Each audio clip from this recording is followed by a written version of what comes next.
REC ടെക്കിൻ്റെ പുതിയൊരു വീഡിയോയിലേക്ക് എല്ലാവർക്കും സ്വാഗതം.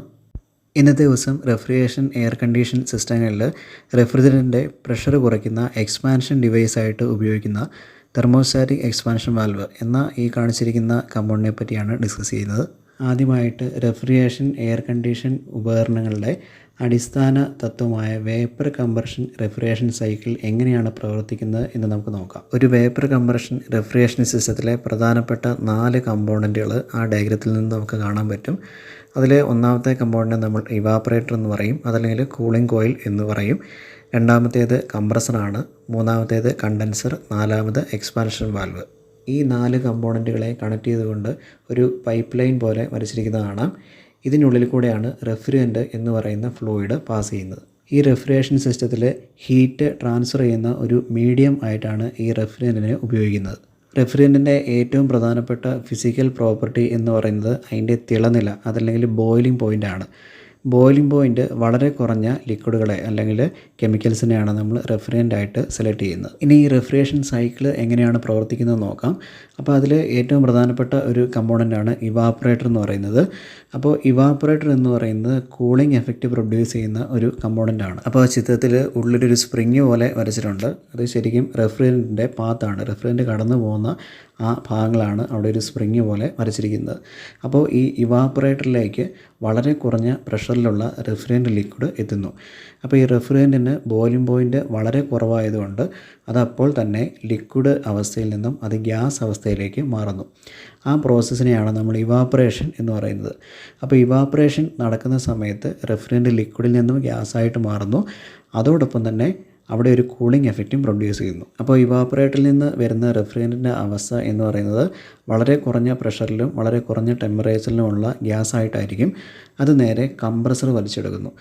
അപ്പോൾ കംപ്രസർ ഈ ഗ്യാസിനെ കംപ്രസ് ചെയ്ത് ഹൈ പ്രഷറിലും ഹൈ ടെമ്പറേച്ചറിലും ആക്കി കണ്ടൻസറിലേക്ക് കടത്തിവിടുന്നു. കണ്ടൻസറിലെത്തുന്ന ഹൈ പ്രഷറിലും ഹൈ ടെമ്പറേച്ചറിലും ഉള്ള റെഫ്രിജറൻറ്റ് ഗ്യാസ് അതിലുള്ള ഹീറ്റ് അന്തരീക്ഷത്തിലേക്ക് പുറന്തള്ളുന്നു. അങ്ങനെ ആ ഗ്യാസ് ലിക്വിഡായിട്ട് മാറുന്നു. ഈ പ്രോസസ്സിനെയാണ് കണ്ടൻസേഷൻ എന്ന് പറയുന്നത്. അപ്പോൾ ഈ കണ്ടൻസേഷന് ശേഷം റെഫ്രിജറൻറ്റിൻ്റെ അവസ്ഥ എന്ന് പറയുന്നത് ഹൈ പ്രഷറിലുള്ള ലിക്വിഡായിട്ടായിരിക്കും. പക്ഷേ ഇവാപ്പറേറ്ററിലേക്ക് ചെല്ലുന്ന സമയത്ത് ഇവാപ്പറേഷൻ നടക്കണമെങ്കിൽ അവിടെ റെഫ്രിജറൻറ്റിൻ്റെ പ്രഷർ കുറവായിരിക്കണം. അപ്പോൾ ഈ കണ്ടൻസറിൽ നിന്ന് വരുന്ന ഹൈ പ്രഷറിലുള്ള റെഫ്രിജറൻറ്റ് ലിക്വിഡിൻ്റെ പ്രഷർ കുറയ്ക്കാൻ വേണ്ടി ഉപയോഗിക്കുന്ന കമ്പോണൻ്റാണ് നമ്മൾ എക്സ്പാൻഷൻ ഡിവൈസ് എന്ന് പറയുന്നത്. പലതരത്തിലുള്ള എക്സ്പാൻഷൻ ഡിവൈസുകൾ നമ്മൾ യൂസ് ചെയ്യാറുണ്ട്. അതിൽ ഏറ്റവും പ്രധാനപ്പെട്ട ഒരു ടൈപ്പ് എക്സ്പാൻഷൻ ഡിവൈസാണ് ഈ പറഞ്ഞ തെർമോസ്റ്റാറ്റിക് എക്സ്പാൻഷൻ വാൽവ്. ഇവിടെ കാണിച്ചിരിക്കുന്ന ഡയഗ്രം നോക്കുക. അപ്പോൾ അതിലൊരു എക്സ്പാൻഷൻ വാൽവ് കാണിച്ചിട്ടുണ്ട്. കണ്ടൻസറിൽ നിന്ന് വരുന്ന ആ റെഫ്രിജറൻറ്റ് ലിക്വിഡ് ലൈനിലാണ് എക്സ്പാൻഷൻ വാൽവ് ഇൻസ്റ്റാൾ ചെയ്തിരിക്കുന്നത്.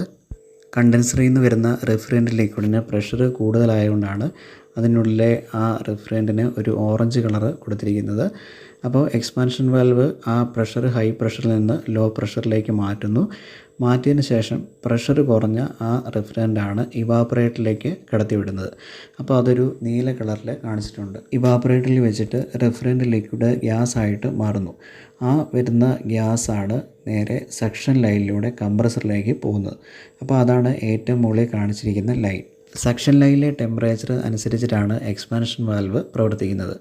അപ്പോൾ സക്ഷൻ ലൈനിലെ ടെമ്പറേച്ചർ സെൻസ് ചെയ്യാൻ വേണ്ടിയിട്ട് എക്സ്പാൻഷൻ വാൽവിന് ഒരു സെൻസിങ് ബൾബുണ്ട്. അപ്പോൾ അത് മുകളിൽ കാണിച്ചിരിക്കുന്നതാണ്. സക്ഷൻ ലൈനിൽ ആ സെൻസിങ് ബൾബ് വെച്ചിരിക്കുന്നതാണ്. എക്സ്പാൻഷൻ വാൽവിൻ്റെ മുകളിലുള്ള കമ്പോണൻറ്റിനെ ഡയഫ്രം എന്നാണ് പറയുന്നത്.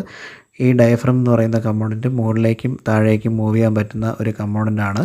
അപ്പോൾ ഈ സെൻസിങ് ബൾബിൽ നിന്നും ഡയഫ്രത്തിലേക്ക് ഒരു കണക്ഷൻ കൊടുത്തിരിക്കുന്നത് നോക്കുക. അപ്പോൾ അതിനുള്ളിലും ഒരു ഓറഞ്ച് കളർ കൊടുത്തിട്ടുണ്ട്. അതിനർത്ഥം അതിനുള്ളിൽ റെഫ്രിജറൻറ്റ് നിറച്ചിട്ടുണ്ട് എന്നതാണ്.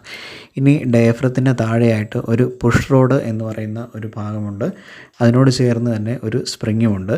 ഇതിൻ്റെ ഏറ്റവും താഴെ ഭാഗത്തായിട്ടാണ് ഈ വാൽവ് സ്ഥിതി ചെയ്യുന്നത്. അപ്പോൾ ഇതിൻ്റെ വർക്കിംഗ് ഇങ്ങനെയാണ്. സിസ്റ്റം നമ്മൾ സ്റ്റാർട്ട് ചെയ്യുന്ന സമയത്ത് ഇവാപ്പറേറ്ററിൽ നിന്ന് വരുന്ന ലൈൻ, സക്ഷൻ ലൈനിലെ ടെമ്പറേച്ചർ എന്ന് പറയുന്നത് കൂടുതലായിരിക്കും.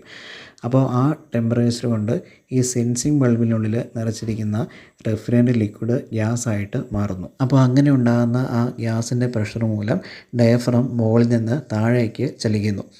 അപ്പോൾ അങ്ങനെ ചലിക്കുന്ന സമയത്ത് ഏറ്റവും താഴെ ഭാഗത്തുള്ള പുഷ് റോഡ് മൂവ് ചെയ്യുകയും അങ്ങനെ കണ്ടൻസറിൽ നിന്നുള്ള ഹൈ പ്രഷർ ലിക്വിഡ് നേരെ വാൽവിനുള്ളിൽ കൂടെ ഇവാപ്പറേറ്ററിൽ എത്തുകയും ചെയ്യുന്നു.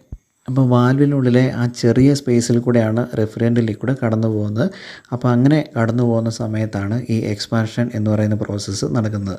അപ്പോൾ ആ സമയത്ത് പ്രഷർ ഹൈ പ്രഷറിൽ നിന്നും ലോ പ്രഷറായിട്ട് കുറയുകയാണ് ചെയ്യുന്നത്. അപ്പോൾ ഡയഫ്രത്തിൻ്റെ മുകളിൽ അനുഭവപ്പെടുന്നത് സെൻസിംഗ് ബൾബിൽ നിന്നുള്ള ഗ്യാസിൻ്റെ താഴേക്കുള്ള പ്രഷറാണ്. അതോടൊപ്പം തന്നെ കംപ്രസർ വർക്ക് ചെയ്യുന്ന ആ സമയത്ത് ഉണ്ടാകുന്ന സക്ഷൻ ലൈനിലുണ്ടാകുന്ന കുറഞ്ഞ പ്രഷർ ആക്ട് ചെയ്യുന്നത് ഡയഫ്രത്തിൻ്റെ അടിഭാഗത്താണ്. അപ്പോൾ ഇവിടെ കാണിച്ചിരിക്കുന്ന എക്സ്പാൻഷൻ വാൽവ് എന്ന് പറയുന്നത് ഒരു എക്സ്റ്റേണലി ഈക്വലൈസ്ഡ് എക്സ്പാൻഷൻ വാൽവാണ്. അപ്പോൾ അതുകൊണ്ടാണ് സക്ഷൻ ലൈനിൽ നിന്നും ഒരു ലൈൻ ഡയഫ്രത്തിൻ്റെ താഴേക്ക് കണക്ട് ചെയ്തിരിക്കുന്നത്. ഇങ്ങനെ കണക്ട് ചെയ്താൽ മാത്രമേ ആ എക്സ്പാൻഷൻ വാൽവ് കറക്റ്റായിട്ട് വർക്ക് ചെയ്യൂ. അപ്പോൾ നമുക്ക് നേരത്തെ പറഞ്ഞ കണ്ടീഷൻ തന്നെ ഒന്നുകൂടെ റിവൈസ് ചെയ്യാം. അതായത് നേരത്തെ ടെമ്പറേച്ചർ കൂടുതലായിരുന്നുകൊണ്ട് സെൻസിംഗ് ബൾബിൻ്റെ അകത്തുള്ള റെഫ്രിജറൻ്റ് ലിക്വിഡ് ഗ്യാസായിട്ട് മാറി ഡയഫ്രത്തിനെ താഴേക്ക് പുഷ് ചെയ്തു. ആ സമയത്ത് പുഷ് റോഡ് താഴോട്ട് മൂവ് ചെയ്തുകൊണ്ടാണ് ഈ വാൽവ് ഓപ്പൺ ആയത്. അപ്പോൾ അതിൻ്റെ കൂടെ തന്നെ ഒരു സ്പ്രിങ് കൂടെ കൊടുത്തിട്ടുണ്ട്. ഇതിനെ നമ്മൾ സൂപ്പർ ഹീറ്റ് സ്പ്രിങ് എന്നാണ് പറയുന്നത്. അപ്പോൾ ഈ സ്പ്രിങ്ങിൽ ഒരു കംപ്രഷൻ ഫോഴ്സ് ഉണ്ടാകുന്നു. ഇനി എപ്പോഴാണോ ആ സക്ഷൻ ലൈനിലെ ടെമ്പറേച്ചർ കുറയുന്നത് ആ സമയത്ത് സെൻസിംഗ് ബൾബിലുള്ള ആ റെഫ്രിജറൻ്റ് ഗ്യാസ് തണുത്ത് വീണ്ടും ലിക്വിഡ് ആവുന്നു. അപ്പോൾ ആ സമയത്ത് ഡയഫ്രത്തിൻ്റെ മുകളിലുള്ള പ്രഷർ കുറയുന്നു. അപ്പോൾ അങ്ങനെ ഉള്ള സമയത്ത് ഈ സൂപ്പർ ഹീറ്റ് സ്പ്രിങ് ഡയഫ്രത്തിനെ മുകളിലേക്ക് പുഷ് ചെയ്യുന്നു. അപ്പോൾ ആ സമയത്ത് പുഷ് റോഡ് മുകളിലേക്ക് മൂവ് ചെയ്യും. അന്നേരം ആ വാൽവ് ക്ലോസ് ആകുകയും ചെയ്യുന്നു. ഇവിടെ കാണിച്ചിരിക്കുന്നത് ഒരു എക്സ്റ്റേണലി ഈക്വലൈസ്ഡ് എക്സ്പാൻഷൻ വാൽവാണ്. ഈ ഭാഗത്താണ് കണ്ടൻസറിൽ നിന്നുള്ള ഹൈ പ്രഷർ ലിക്വിഡ് എക്സ്പാൻഷൻ വാൽവിലേക്ക് എത്തുന്നത്. ഇപ്പോൾ ഊരിയെടുത്തിരിക്കുന്നത് ആ എക്സ്പാൻഷൻ വാൽവിൻ്റെ പുഷ് റോഡും അതിൻ്റെ കൂടെയുള്ള സ്ട്രെയിനറുമാണ്. റെഫ്രിജറൻറ്റിന് ഉള്ളിലുള്ള ഡസ്റ്റ് പാർട്ടിക്കിൾസിനെയും മറ്റും അരിച്ചു മാറ്റാൻ വേണ്ടിയിട്ടാണ് സ്ട്രെയിനർ ഉപയോഗിക്കുന്നത്. ഈ കാണിച്ചിരിക്കുന്ന ഭാഗത്താണ് നമ്മൾ ഇവാപ്പറേറ്ററിലേക്ക് കണക്ട് ചെയ്യുന്നത്. അപ്പോൾ ഇതുവഴി വരുന്നത് ലോ പ്രഷറിലുള്ള റെഫ്രിജറൻ്റ് ലിക്വിഡ് ആയിരിക്കും. അപ്പോൾ എല്ലാ എക്സ്പാൻഷൻ വാൽവിലും ഈ ഇവാപ്പറേറ്ററിലേക്ക് കണക്ട് ചെയ്യുന്ന ഭാഗത്ത് അല്പം വലിയ ലൈനായിരിക്കും, പക്ഷേ ലിക്വിഡായിട്ട് വരുന്ന ഭാഗത്ത് അല്പം ചെറിയ ലൈനായിരിക്കും. ഈ കാണിച്ചിരിക്കുന്ന ഭാഗത്തിനെയാണ് ഡയഫ്രം എന്ന് പറയുന്നത്. ഈ ഡയഫ്രത്തിൻ്റെ മുകളിലായിട്ട് ഒരു ചെറിയ ട്യൂബ് കൊടുത്തിരിക്കുന്നത് കാണാം. ഇതൊരു ക്യാപ്പിലറി ട്യൂബാണ്. അപ്പോൾ അതിൻ്റെ അറ്റത്തായിട്ട് ഈ കാണിച്ചിരിക്കുന്നതാണ് അതിൻ്റെ സെൻസിംഗ് ബൾബ് എന്ന് പറയുന്നത്. ഇനി ഇവിടെ കാണിച്ചിരിക്കുന്ന ഈ ഭാഗമാണ് എക്സ്റ്റേണൽ ഈക്വലൈസർ ലൈന്. ഇതാണ് നമ്മൾ സക്ഷൻ ലൈനിലേക്ക് കണക്ട് ചെയ്യുന്നത്. ഇവിടെയാണ് കണ്ടൻസറിൽ നിന്നുള്ള ഹൈ പ്രഷർ ലിക്വിഡ് കണക്ട് ചെയ്യുന്നത്. അപ്പോൾ അതിൻ്റെ മുകളിലുള്ള ഈ കണക്ഷനിലാണ് നമ്മൾ ഇവാപ്പറേറ്റർ കണക്ട് ചെയ്യുന്നത്. സെൻസിംഗ് ബൾബ് ഫിക്സ് ചെയ്യുന്നത് സക്ഷൻ ലൈനിലാണ്. അപ്പോൾ ഈ സക്ഷൻ ലൈനിലെ ടെമ്പറേച്ചർ കൂടുന്ന സമയത്ത് സെൻസിംഗ് ബൾബ് അത് സെൻസ് ചെയ്യുന്നു. അപ്പോൾ ആ സമയത്ത് സെൻസിംഗ് ബൾബിലുള്ള റെഫ്രിജറൻ്റ് ലിക്വിഡ് ഗ്യാസായിട്ട് മാറി ഈ ക്യാപ്പിലറി വഴി ഡയഫ്രത്തിലെത്തി ഡയഫ്രത്തിനെ താഴേക്ക് പുഷ് ചെയ്യുന്നു. ആ സമയത്ത് പുഷ് റോഡ് താഴേക്ക് മൂവ് ചെയ്യുന്നു. അപ്പോഴാണ് വാൽവ് ഓപ്പൺ ആകുന്നത്. അപ്പോൾ വാൽവ് ഓപ്പൺ ആകുമ്പോൾ ആ ലൈനിൽ നിന്ന് നേരെ ഇവാപ്പറേറ്ററിലേക്ക് റെഫ്രിജറൻ്റ് ലിക്വിഡ് എത്തുന്നു. ഇനി ഇവിടെ കാണിച്ചിരിക്കുന്ന ഈ ലൈനാണ് എക്സ്റ്റേണൽ ഈക്വലൈസർ ലൈന്. ഇതാണ് സക്ഷൻ ലൈനിൽ നിന്നുള്ള പ്രഷർ വാൽവിലേക്ക് എത്തിക്കുന്നത്. ഇനി ഇവിടെ കാണിച്ചിരിക്കുന്ന ഒരു പഴയ മോഡൽ കാർ എസിയുടെ ഇവാപ്പറേറ്റർ യൂണിറ്റ് ആണ്. അപ്പോൾ ഇവിടെ കാണിച്ചിരിക്കുന്നത് ഇവാപ്പറേറ്ററിൽ നിന്ന് സക്ഷൻ ലൈനാണ്. ഇതാണ് എക്സ്പാൻഷൻ വാൽവിൽ നിന്നും ഇവാപ്പറേറ്ററിലേക്കുള്ള ലോ പ്രഷർ ലൈന്. അതിൻ്റെ താഴെയായിട്ട് റിസീവർ ഡയറിൽ നിന്നുള്ള ഹൈ പ്രഷർ ലൈനും കൊടുത്തിട്ടുണ്ട്. അപ്പോൾ ആ റെഫ്രിജറൻ്റ് ഫ്ലോ കൺട്രോൾ ചെയ്യുന്നത് ഈ എക്സ്പാൻഷൻ വാൽവാണ്. അപ്പോൾ അതിൻ്റെ മോഡലായിട്ട് ഒരു ഡയഫ്രവും ഒരു ക്യാപ്പിലറിയും കൊടുത്തിട്ടുണ്ട്. എക്സ്പാൻഷൻ വാൽവിൻ്റെ സെൻസിംഗ് ബൾബ് സക്ഷൻ ലൈനിൽ തന്നെ ഇൻസ്റ്റാൾ ചെയ്തിട്ടുണ്ട്, നമുക്കത് കാണാൻ പറ്റും. അപ്പോൾ ഇത് ഒരു ഇൻറ്റേർണലി ഈക്വലൈസ്ഡ് എക്സ്പാൻഷൻ വാൽവാണ്. അതുകൊണ്ട് തന്നെ ഇതിന് ഈ 2 കണക്ഷൻ മാത്രമേ കാണത്തുള്ളൂ. അപ്പോൾ ഇത് നേരത്തെ കാണിച്ച എക്സ്പാൻഷൻ വാൽവിൻ്റെ ആ സെൻസിംഗ് ബൾബാണ്. അപ്പോൾ ഇതിൻ്റെ വർക്കിംഗ് നമുക്ക് ഒരിക്കൽ കൂടെ ഒന്ന് നോക്കാം. ഇവിടെയാണ് റിസീവർ ഡ്രയറിൽ നിന്നുള്ള ഹൈ പ്രഷർ റെഫ്രിജറൻ്റ് ലിക്വിഡ് വാൽവിലേക്ക് കണക്ട് ചെയ്യുന്ന പോർട്ട്. എക്സ്പാൻഷൻ വാൽവ് ഈ ഹൈ പ്രഷറിലുള്ള റെഫ്രിജറൻ്റ് ലിക്വിഡിനെ ലോ പ്രഷർ റെഫ്രിജറൻ്റ് ലിക്വിഡാക്കി മാറ്റുന്നു. അതിനുശേഷം ഈ കാണിച്ചിരിക്കുന്ന ലൈൻ വഴി അത് ഇവാപ്പറേറ്ററിലേക്ക് കടത്തിവിടുന്നു. ഇവാപ്പറേഷന് ശേഷം റെഫ്രിജറൻ്റിൻ്റെ അവസ്ഥ ലോ പ്രഷർ റെഫ്രിജറൻ്റ് ഗ്യാസായിട്ടായിരിക്കും. ഇതാണ് സക്ഷൻ ലൈന്. അത് കംപ്രസറിലേക്ക് കണക്ട് ചെയ്യുന്നതാണ്. ഇനി സക്ഷൻ ലൈനിൽ തന്നെ ആ എക്സ്പാൻഷൻ വാൽവിന് സെൻസിംഗ് ബൾബ് വെച്ചിട്ടുണ്ട്.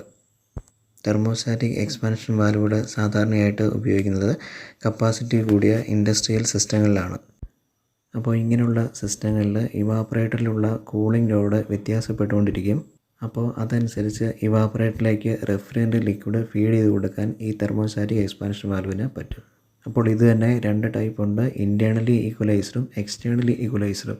അപ്പോൾ നേരത്തെ കാണിച്ച ആ കാർ എ സിയുടെ സിസ്റ്റത്തിൽ വെച്ചിരിക്കുന്നത് ഇൻറ്റേർണലി ഈക്വലൈസ്ഡ് ആണ്, ആദ്യം കാണിച്ചത് എക്സ്റ്റേർണലി ഈക്വലൈസ്ഡ് ആണ്. എക്സ്പാൻഷൻ വാൽവിനുള്ളിലെ സൂപ്പർ ഹീറ്റ് സ്പ്രിങ്ങിൻ്റെ ടെൻഷൻ നമുക്ക് കൂട്ടുകയും കുറയ്ക്കുകയും ചെയ്യാം. അങ്ങനെ ചെയ്യുന്ന വഴി ഇവാപ്പറേറ്ററിലെ ടെമ്പറേച്ചർ നമുക്ക് അഡ്ജസ്റ്റ് ചെയ്യാനും പറ്റും. അപ്പോൾ ഈ വീഡിയോ എല്ലാവർക്കും വ്യക്തമായിട്ട് മനസ്സിലായി എന്ന് വിചാരിക്കുന്നു. ഇതിനെപ്പറ്റി എന്തെങ്കിലും ഡൗട്ടുകളുണ്ടെങ്കിൽ ഈ വീഡിയോയുടെ കമൻറ്റിൽ മെൻഷൻ ചെയ്യുക. കൂടാതെ ഈ ചാനൽ സബ്സ്ക്രൈബ് ചെയ്യുക.